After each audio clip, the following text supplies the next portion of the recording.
How to really, really like who you're being as a man. This is a quote from James Dean. Dream as if you'll live forever. Live as if you'll die today. Easy to say, much harder to bring into the world, bring into your life with heart and fire.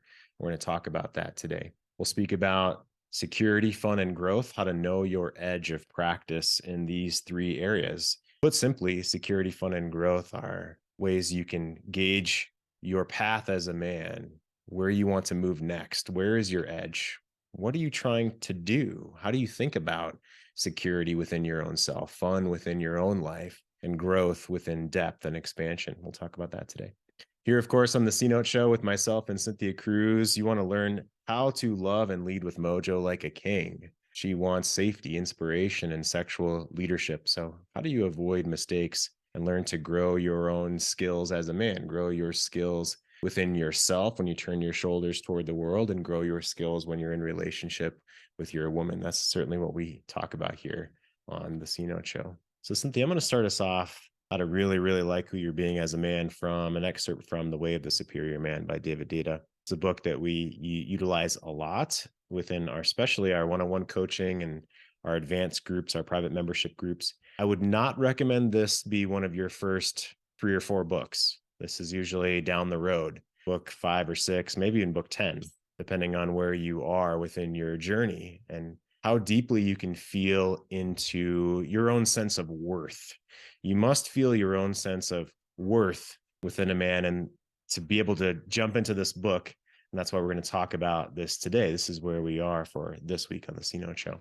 Many men have been asking about these concepts. How do I feel fulfilled, even if I'm down the road within this work? Here we go. It's honorable for a man to admit his fears, resistance, and edge of practice. It's simply true that each man has his limit, his capacity for growth, and his destiny. However you look at this word destiny, it could be God's will for you, you might say. It could be your path that you're on. It could be karma. You might think, well, I don't have a particular destiny, so it's what I create. And that's fantastic. So each man does have his limit, his capacity for growth, and your path that you're upon, whether you're aware of it or not. But it's dishonorable for him to lie to himself or others about his real place. He shouldn't pretend he's more enlightened than he is, nor should he stop short of his actual edge. The more a man is playing his real edge, the more valuable he is as good company for other men, the more he can be trusted to be authentic and fully present. Where a man's edge is located is less important than whether he is actually living his edge in truth rather than being lazy or deluded. Now, we don't always have to be at our edge. We don't always have to be shooting for the moon every single day in every way. That's a little too much. That's a little shooting for perfection in every area of our life often just leads to our own disillusionment with our own self. So this is why we're talking about that here. But with that said, Cynthia, when a man is living his edge, and we'll speak about security, fun, and growth. If he's living his edge, he knows what he wants to do within himself, within these areas. He knows the kind of man that he is in the world. He knows he wants to cultivate love and depth in his relationship, whether he's with a woman right now or not. He knows he wants to grow in his spiritual capacity, whatever that means to him. How does that come across to a woman, whether she's in relationship with him or not? If he knows himself and he's moving toward his edge in these ways, how does that come across to you? Yeah, I would say there's a few ways that comes across, but the initial way, I mean, even as you were speaking and describing, there's so much aliveness in that concept of edge and the way the masculine leans into that. And the feminine will feel that, whether or not she's conscious of that or not, she will feel your aliveness. And then other layers on top of that can be a sense of respect and awe and admiration and wanting to follow you because you do have a direction that you're leaning into. And then I think the other layer is that it's very evolutionary. Your edge as a man holding the clan together or moving the clan to a new environment, the feminine responds to that and feels safe around that and is inspired by that because she knows there's movement and there's a leaning in versus total stillness and, fear that maybe you'll disappear in the non-edge, in the comfort of things. So the feeling that you're moving forward as a man helps bring her onto that adventurous journey, helps her feel like you're not sitting still, like you were saying. So what does it feel like when a man's sitting still? Yeah, and I know I heard myself say that, and I know so much of masculine presence work is stillness. But I think the feminine does pick up on stillness that maybe is collapsed in on itself Hmm. and just exhausted by the world versus stillness that is ever aware and ever present and ever uh scanning the horizon, whether it's in gratitude or purpose or um, however he wants to create that energy on his horizon. Yeah. So collapse versus conscious awareness, basically. Mm. Collapse versus presence. So I love that you guys are here. I'm going to jump over to you here in a moment. At any time, if you have a question that's burning and you want to put it in the chat or raise your hand, go to the reactions button in Zoom and raise your hand. Welcome to ask a question, either of myself or Cynthia. We're here with Cynthia today for this show. Yeah, Nevin, come on in, please. Hey And by the guys, way, great, sorry, Nevin, great can I just topic. let me pause for 2 seconds. I wanted to ask Yeah, everyone a question, then I'll come over to you. Sorry. I sure. just false started Nevin there. So I want to ask everyone to punch in the chat, gentlemen.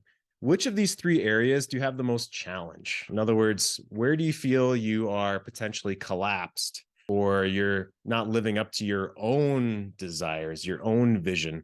So security may be obviously money. It may be, let's say you're living. So you're going to put a 1, a 2, or a 3 into the chat. 1 or 2 or 3. Security may be career, money, where you're living. Yeah. Fun, right? Am I getting out and living my hobbies? Am I getting out and living as the man that I want to be in the world? 3, growth within what that may mean to you. Growth within intellectual growth, emotional growth, depth within yourself, learning about yourself. So punch into the chat 1, 2, or 3, or type the word security, fun, or growth of where you feel your biggest challenge is, maybe where your collapse is. Punch that into the chat. Thanks, Nevin, for your patience. Come on in, bud. Hey guys, yeah, great topic. I totally hear what Cynthia was saying about the what the feminine perceives as maybe laziness or not or too much stillness or whatever. But wouldn't that be taken through the prism of what that woman's perception of that is? Does that make sense? Mhm. Like for instance, in my particular case, me as a family, we decided that I would stay home with the kids because whatever, it made sense on multiple levels. Through her cultural prism of experience and through the years, she interpreted eventually that as laziness because she felt I wasn't living up to my potential, that our family wasn't, stable enough financially. And she built an expectation for me to not do that anymore but it was never overtly discussed for me to do that, but she was developing that resentment. So doesn't the prism of the feminine experiencing that matter? Doesn't that, does that affect what is perceived as someone being like? Because me, I was working my ass off holding the fort down at home and still also picking up work on the side and pushing my edge to the capability that I could given those circumstances. You know what I mean? Like to me, learning how to swaddle a baby and how to cook banana bread and all these things, that was pushing an edge for me. I cannot stand that kind of stuff. I mean, growing up. Now I appreciate it. Now I do. Now I love it. I love babies and I enjoy making tasty treats for them. But at the time, it was not part of my DNA. But I feel like in my experience, that was not appreciated at all. Mhm. Because of the prism that she had. Maybe another woman, it would have been so appreciated. Does that make sense? Yeah, I mean, on top of me gonna send you banana bread for Christmas this year, on top on top of that, or I maybe mean, a recipe. people Are you want gonna me to do a swaddle him? recipe book. This stuff is tasty. Yeah, either that Um, or Cynthia said I should swaddle you, which is a little harder. I can't quite send that. I was terrified of babies before I had babies. I'm telling you, I didn't want to come anywhere near them. I was like, okay, good luck with your baby. And then I had babies, and I'm like, now I'm going to be the old guy in the hospital volunteering to hug Yeah, babies. You know what I mean? So I yeah. feel like I really pushed my edge as a man and as a caretaker, and something I never in a million years, if you'd asked me 10, 15 years ago, would this be something that I would do? And absolutely not, you know? So, but I don't feel like there was ever any recognition or appreciation of that from her perspective. Does that make sense? Sure. So, Nevin, let me start with I'll bounce over to Cynthia here in just a moment. We're talking about, I believe, two different things at the same time. So, one is you pushing your edge of what's necessary in the world, your responsibilities, how you want to lean in as a new father, that you want to learn new skills to cook banana bread or whatever it may be. And those are your edges. That's you leaning into the world. Then Right. there's how she perceives that, her perception of if you're leaning into your edge in some way, growing, or if you're not living up, if you're being lazy, her perception of that. Yeah. What you're Yeah. asking about? Yeah, that's totally what I'm asking about, the perception of that. And I don't know, is that on topic of what we're talking about? I Yeah, feel like yeah, absolutely. okay. I just want to be All right. clear with for you and everyone here. It's you may be leaning into an edge and the other person may not see that or respect that or understand that. And we have to be authentic with ourselves of where our edge is first. That's the starting place. So from there, though, I'm gonna play with this a little bit. So let's say that Nevin isn't super confident in this edge, and he's like, okay. And he's like, well, I guess I'll make banana bread today. And he's ho hum about it. That could be one way. Okay. The other way, he could be pumped about making banana bread and swaddling a new baby. All this, like, where he's like, yes, this is who I love it. I'm showing up on fire. I love it. So that's a variable that we don't know. I could ask Nevin, but let's just keep that in the air because we don't really know how that's coming across necessarily to her. Yeah. Okay. With that said, there's a cultural aspect to what we're talking about here of the man staying home and doing more of these. What's your initial thoughts on what Nevin was saying? What might you add there, please? Yeah.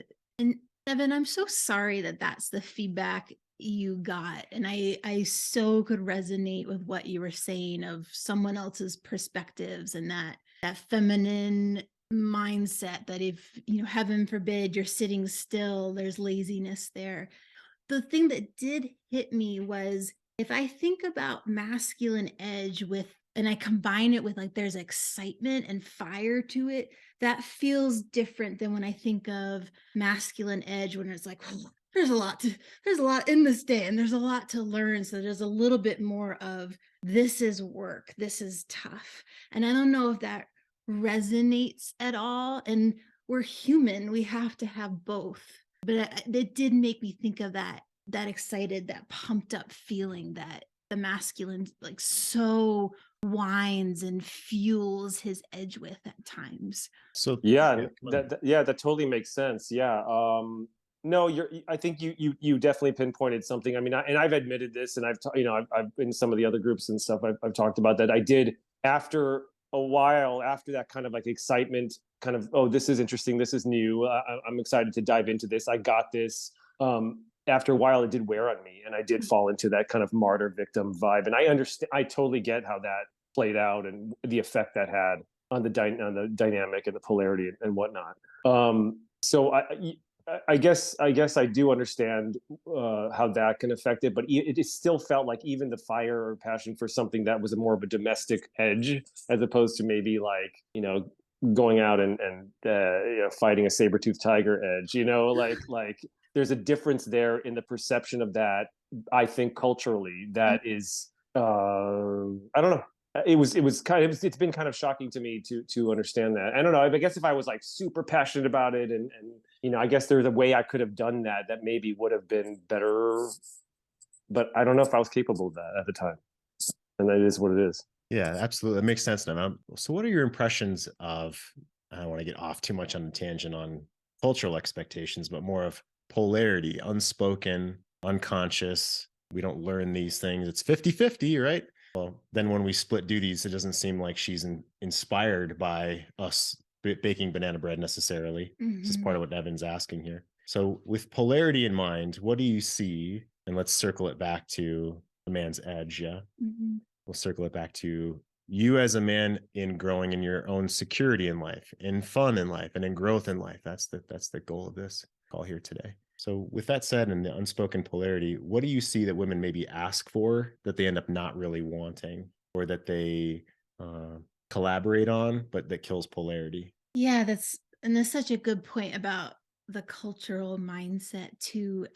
I feel like I see a lot of women unknowingly asking for what edge means to them, and wanting the man in their life to meet them there. And then when he it's like, yeah, I can meet you here, then the polarity lacks, because it's what her perception of it was, in a more feminine belief system versus, I know this is like, we don't have saber-toothed tigers out there, but that was such a wonderful encapsulation of leaning into something that feels more masculine to me than what she might be perceiving as needed for the family. So not quite following. Let's take a step back. So when you said she may want him to meet at her edge, as if, so if she's out in the world making money, she's at an edge and she's wanting him to meet her there. Where I would say wherever her edge is at, whether she's the one making banana bread or out in the world, she's wanting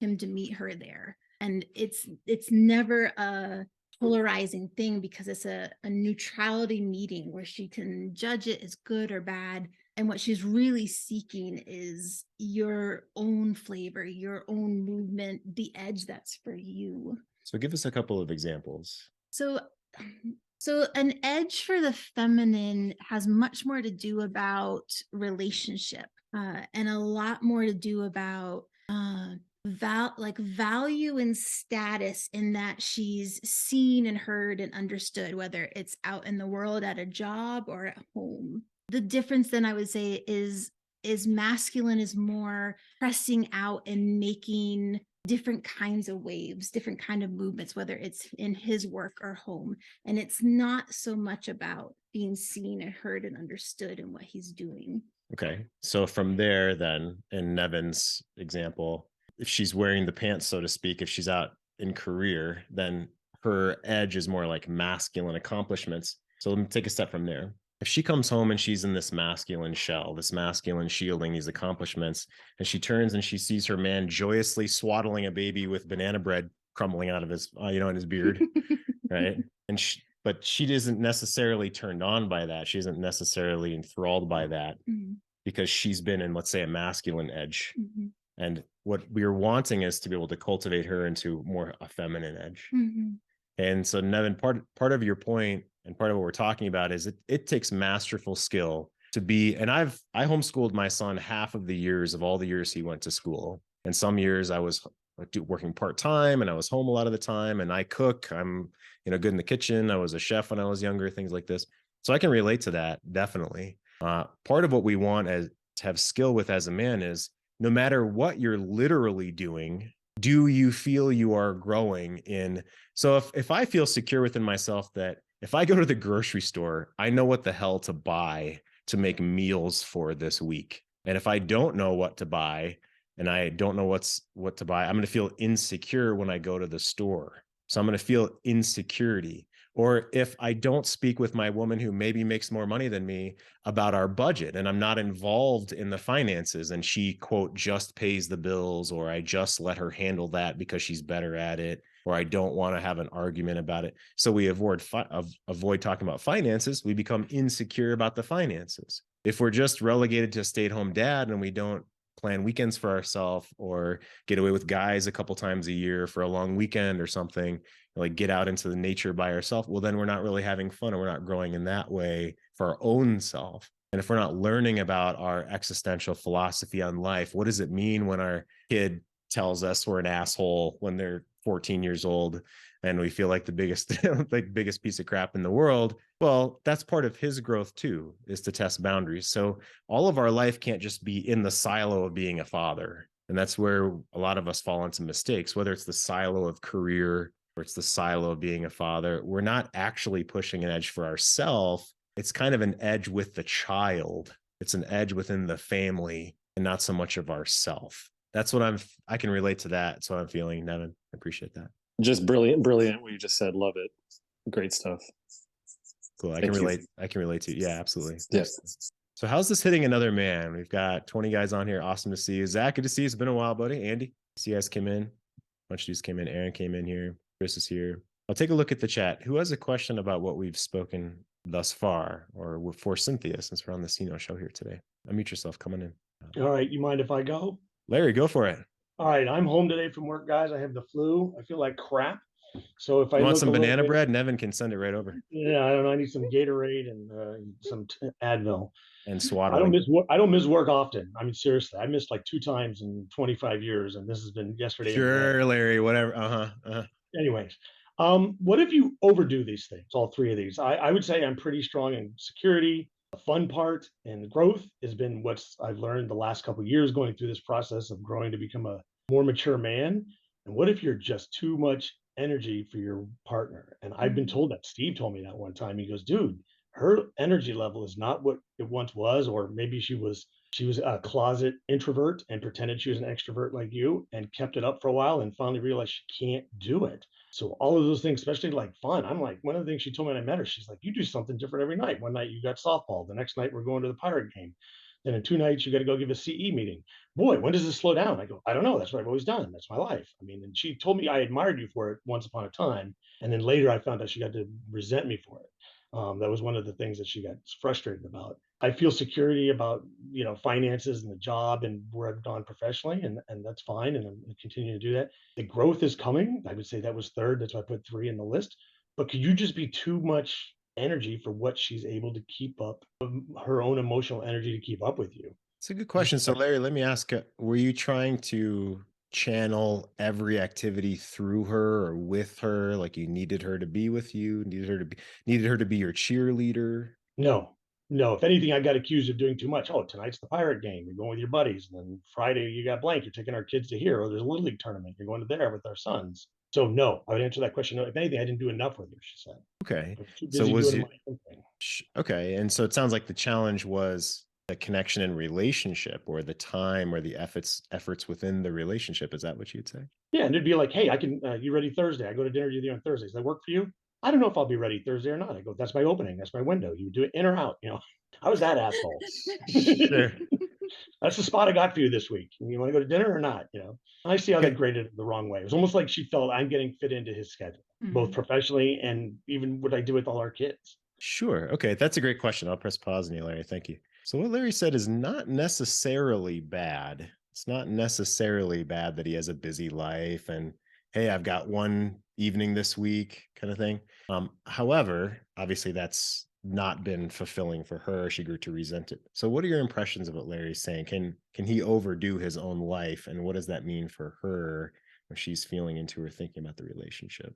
That's a great question. And I could really feel if it feels like to her that everything has equal importance and she's just one more cog in the wheel of what's important, how for the feminine that could feel really collapsing, that she's an exchangeable piece. And I know in saying that, that's not really touching on how important it is for you to have edge, and especially if your woman is not coming along or saying that she wants space, how important that is. And if relationships going really well and smoothly, that could hurt her feelings quite a bit, to feel like she's just one more thing in the stack of important things.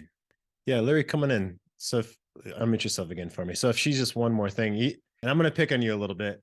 Right? That's fine. So even the way you said it, which you're talking with us here, even the way you said it, like, oh, Thursday, I'm going to fit you in, blah, blah, blah, blah, blah. Like it's just as important as my softball game. No, I did exactly. She told me that later. She goes, man, I told you I was sick, and you told me I can't miss Tuesday. I got a playoff game. We have 10 guys. Sorry. And I would do that. I would not do that now. I felt like, hey, we're in the playoffs. Everything counts. So I did do that to her. And I think I did minimize her feelings. I minimized her worth, at least her perceived worth.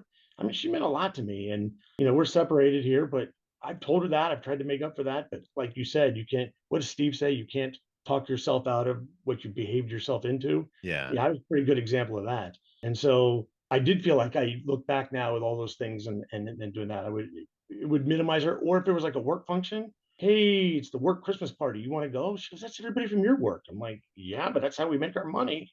You come to the Christmas party or not? Like Super sexy, Larry. Super sexy. Yeah. I mean, I was right there with you. The playoff games are important. I'm thinking, yeah, playoff games are important. So here's what I want to put on the table for you. Here's where part of your growth could be, let's say, as you put into the chat, as you mentioned. It's You have a different gear, right? You're not always in first gear, not always in second gear. There's a gear called lover, and the lover gear speaks in a different cadence.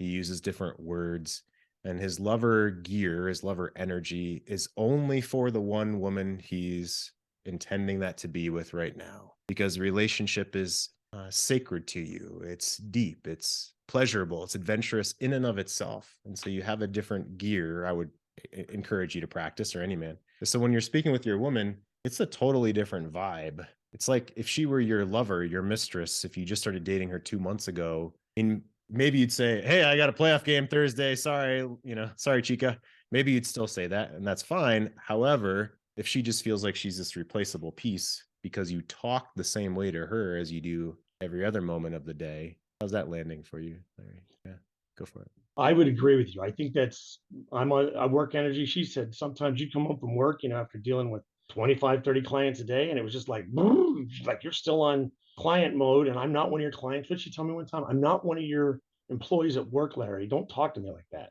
Mhm. And I didn't know any better. I was just like, hey, this is what my dad did. I was like, hey, I got all these things to accomplish on my list. And I probably overloaded my list of things to do. And sometimes I think I told you one time we joked about something about I probably put her in the masculine more times than I should have, because she was really good about handling a duty or an assignment. I'm like, you got that tomorrow? Good. That'd be great, because that'd be one less thing I got to do.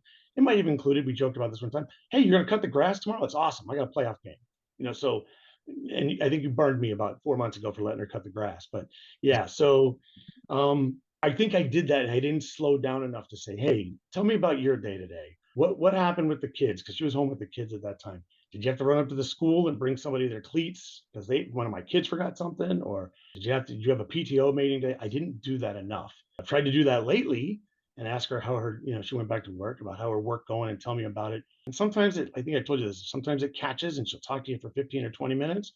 And then the next time it's the Heisman Trophy pose. I get the straight arm and she backs off like, ooh, I'm letting him too close. And like she'll back off, and then it's a 90-second conversation of yes, no's. And then the next time will be good. So Mm. I didn't do that enough. And I know that now, but I also didn't know any better. Just like, hey, that's what I got to do to accomplish all this. Sure, Yeah. yeah. We're in a whole new era here, guys. I mean, all of us. We're in a new era of what relationship means. And with social media and women talking with each other and cultural expectations and memes out there, we're in a whole different place. And this is why having a lover gear, that gear that you can shift into, is a new concept. So, Larry, with that said, let me bounce back to the opening question for you. Are you really, really liking who you're being as a man nowadays, today? And where would you say that that's potentially faltering, or where do you feel you have a challenge really liking who you're being? I put 3 on there. I would tell you that I'm still a lot of fun. I enjoy going to do things. I just went the other night with a couple of buddies to the Penguins game. I told them it was therapist night, and they joked. I go, "This is for you guys helping me get through this." 2 beers and tickets to the Penguins game. So then we had a good time the other night. Penguins beat the Flyers. So I'm still that guy. I would say my area of growth, where could I grow the most? It would be number 3, of learning to become that better man and know when to employ, if we're going to say lover energy or lover gear, at the right time. And I used to have a note on when this first happened a couple of years ago, a note in my car when I got home at night, check it at work. Cause I would come home. I think she said something to me that caught me. I'm like, you just like you're in gear, like you're at work, handing out orders. And I had to say, read the little note, take it down in a tone, ask her how she's doing. It's not work anymore, Larry. I know you got 4 other things to do on your to-do list. Check, check, check. What can you accomplish tonight? And I had to leave myself a note to do that. It was when I first started to do that. But I think she's kind of like never reconnected emotionally, and she knows I'm trying. She said that. She goes, "You are a different guy than where you were." I think she's 53 and been through a lot, and says, "I don't know that I want to do this again." I'm like, okay, I can know that I tried and I gave it my best effort, but there's still room in the growth column for me. Mm. Yeah, I hear you. I appreciate the story. So, growth within what exactly would you say? What's your hunch? 2 things. One, becoming a more mature man. And that very first sentence, or maybe the second sentence under David DeVita's line about fulfilling your potential, I think he said about that. And I'm a strong Christian, and I believe that, this is me. Everybody got their own belief. I believe God has a plan for every one of us. And if you listen to him, it'll get shown to you. And it's whether or not you want to meet him there and follow the plan that God gave you in your life. We all got told God given something different. It's just whether or not you want to do it. Some of our choices are not to do it, but I very much believe that. that there's a plan for each one of us, and it's, God has that out there for us, and it's whether or not you want to live that plan by the choices you make. So have you talked with, and whether, again, whatever words we put on this, guys, whether Sure, it's the universe or from your heart or from God speaking with you. So sure, have you spoken with him? Have you prayed on this? Have you asked absolutely, him? Do you have okay, absolutely. what would you say that generally that is your purpose? Well, I mean, a great book was Rick Warren's Purpose Driven Life. It's about 20 years old, but he redid it about 10 years ago, and it was an awesome book about a 40-page like devotional about steps of where that is to be, and about knowing to know your relationship with God, and in the appropriate times to share that with other people so that they know they can have a relationship with God also. So would you say that's the purpose you're referring to, or is That's one of them. Yes. okay, what's another one? Um, Being able to be more understanding and be more, I want to say, Christ-like or God-like in your relationships with other human beings, most notably your spouse. But any of them, that old bumper sticker, what would Jesus do? How many times you wish we had taken a deep breath and thought, would I've handled that one differently if I took a deep breath and took that pause and instead of reacted that way, and would I responded like that or reacted that quickly? There's a bunch of those I wish I could do over. But yep. Yeah, that makes sense. Thanks, Larry. I'll press pause on you. Appreciate it. Good to see you. Yeah, Aaron put into the chat, there should be a fourth point, lover. Yeah, within the concept of what we're talking about here, lover is a skill we can grow. Right? You can also feel more security, more depth as well within your relationship when you practice lover energy between the two of you. And it certainly can be more fun. Absolutely. Let's take a look. Chris put into the chat here. He's at work, so he can't hop on, but he has a question. I'd love to hear Cynthia's opinion on my wife. Separated now officially 2 months, 2 weeks since I moved into an apartment, and we've been splitting time with our daughter. She's been opening to me quite deeply about how she's feeling such pain about our daughter not being with her. And I've been holding that space for her and not trying to fix it, listening and empathizing, while she seemingly is still reiterating her desire to maintain space, saying things like how she wants to come see her at my place, but would only be coming to see her, and how she can't pretend like everything is okay. I guess my question is, as time is passing, how could I handle allowing her to bring up more directly how she's feeling about the relationship, as opposed to me prompting her at some point and asking her to open more about our relationship, given her willingness to open about our daughter? Love to hear your thoughts. Yeah, and Chris, I really appreciate you sharing that. It's really interesting. I feel like women can often be sharing more deeply when they are talking about their children, and that there is an element of her sharing a part of herself with you, even if the conversation is about your daughter. And even with the frame of mind of seeing that that's what that is her showing some vulnerability with you, even if she's sharing about something that concerns her about your daughter, she is sharing a part of herself, and witnessing that and even praising that she shares in that moment, or she shares the details of the moment, or that she shares a concern, can be a way to kind of go through where the child's standing to her heart, to her feminine being, who wants to do a good job as a mom, who wants to be seen and heard and understood.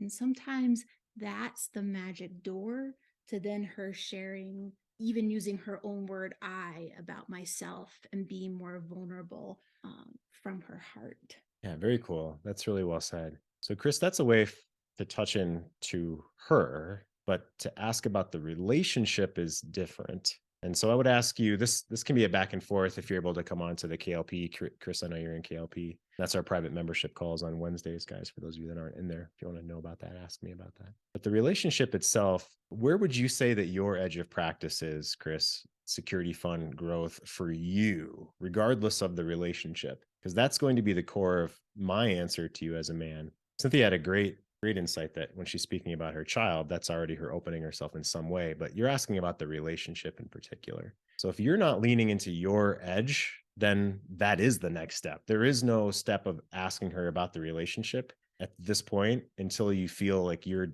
crushing these three areas for yourself. And crushing might just mean I'm reading a book 10 minutes a day, or I'm getting out and walking in nature 30 minutes every other day, this kind of thing. Now, I don't want to cop out on the answer here. I did respond to you. We talked about this briefly over email as far as when to bring this up with her. Point being, with these areas of edge, security fund growth, if we as a man feel collapsed in ourselves, in on ourselves, as Cynthia said earlier, if we feel like we are retreating or we're unsure, you never want to bring that energy into the relationship space. That's not lover energy. It's your own little boy or your own collapse or your own uncertainty about you. You don't want to bring that into the space. So that's the huge goal of this work, this men's work as a man, is to get on lock your own growth, your perspective, your values, feeling amazing about yourself. And that's why the title of this call today is how to really, really like who you're being as a man. And you have to be that man first. And that's what you want to bring into when you ask her about relationships. So again, not to cop out on the answer, but when I see her,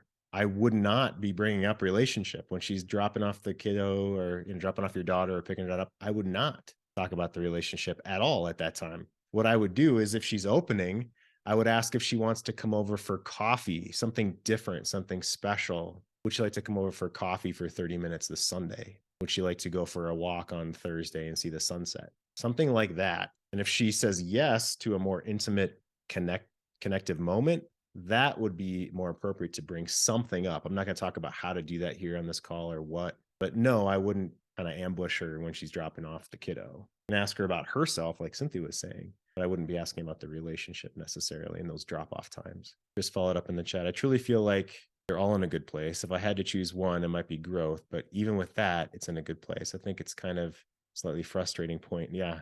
It makes sense. How would you facilitate something like that with our daughter? It feels logistically tricky. I'll see her Sunday for. I think you understand the spirit of what I'm saying, whether it's logistically tricky. So Sunday's Easter, but aside from all that, point being, she came over for coffee Sunday. Your daughter maybe watched cartoons for 30 minutes, or she's with grandma and grandpa that morning, something like this. But I would not try to talk about it in the passing of the child. And it's frustrating that you want her to open more and she's not. And I have compassion for that. I hear you. Who has one more question or a comment? Unmute yourself. Come on in. You have a question, please. Well, I'll dive in and fill the silence for us. Yeah, Zach, go for it. As you know, I've gone through divorce, through the other side, and I'm dating this woman, and it's just a lot of fun, and it's new and it's exciting. But I can feel myself sliding back into some of these behaviors that I've kind of recognized as not taking as much ownership of myself that I'd like, and some of the behaviors I noticed at the end of my marriage. And this is a conversation for a much longer period of time, probably. But what are some hints to try to like kick me back out of those sort of behaviors? Sure. Well, give us one. Like, what happens in your mind or in your body? What's the narrative that's going on? Simple stuff like, not having a strong opinion on things that don't matter, but that show this sort of like wishy-washiness that drives me crazy that I do. Like, classic. What do you want to eat for dinner? Right? Instead of saying, great, I've got pork tenderloin, it's on the grill. I got some asparagus going. It's going to be good and all this other stuff.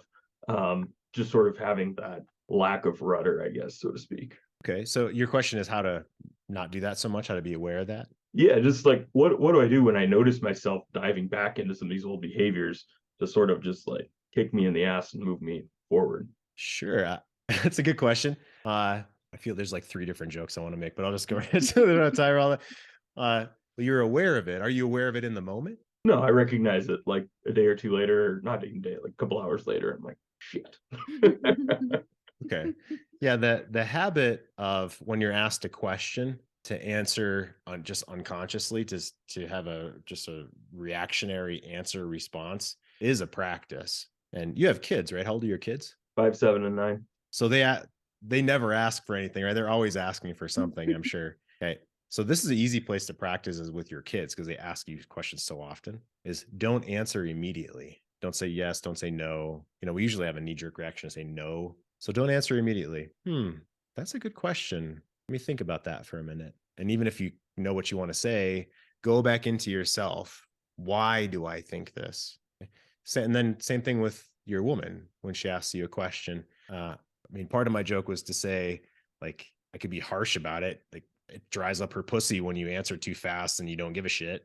Like, that's pretty motivating for, yeah, right? Say your eyebrows go up, like, I don't want to dry up the pussy. Okay. So don't do that. That's pretty motivating to me. But yeah, so that's a start though. Practice. And if you find yourself like, you can even, well, I don't really care where we eat. You know what? Actually, let me think about it for a second. And then just like pick something and decide. Right? You can walk it back. You can say, hey, you know what? Yesterday I was thinking about that conversation. And actually, I have a thought I want to add on. I do want to have you wear the pink lacy panties on Saturday. You know? Yeah. For sure. Yeah, Dan, come on in, please. Thanks, Zach. Good stuff, man. Good to see you. Yeah, I was just gonna mention to Zach, I've also been dealing with that as well. What I found is, hey, I'm aware of it. Yeah. I mean, that's a big starting point because in relationship I wasn't. But now dating this other girl, there are things I'm picking up on that I go, okay. Sometimes I'll pick it up in the moment. Sometimes then maybe a day or two later, pushing the shopping cart around the grocery store, and it just pops in my mind. But being aware of it's, I think, half the battle, and then trying to close that gap so that you are more aware of it in the moment as opposed to dealing with it a day or two later. I think for me signifies growth, and actually I kind of take a little bit of pleasure out of picking these things out, of like, hey, look at that. You're being more self-aware of how this is coming across, of what you're doing, what you're saying, what you're asking, what have you. So I just hold a little grace for yourself. Just because you're aware of these things doesn't mean that you're slipping back into this dark hole again. You are aware of it. Now it's just a matter of how do you close that gap and make it sense. That's my 2 cents. Yeah. Very well said, Dan. That was awesome. Zach was nodding his head. Yeah. Love it. Fantastic. Good to see you guys. Love that you're here. Appreciate you guys bringing your stories here, punched into the chat. Thank you, Cynthia. See you guys next week. Bye, guys.